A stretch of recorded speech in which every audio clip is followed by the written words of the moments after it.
This is one of the best scalping strategies. Just go to your charts, make sure you have VWAP, including pre-market on your chart. Just make sure you have VWAP and ATR, average true range, on there.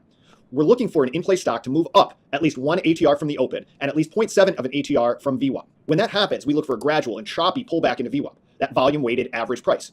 Now let's think about what happened here. What happened was we had a big buy program on the open, a big buyer that stepped in right on the open.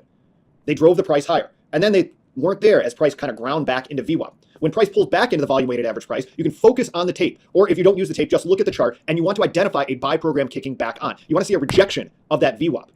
What's happening is that large buy program is kicking back on. It's likely to be less aggressive and more sustained at this point, so we're looking for a move that is going to sustain and take us back to new highs on the day.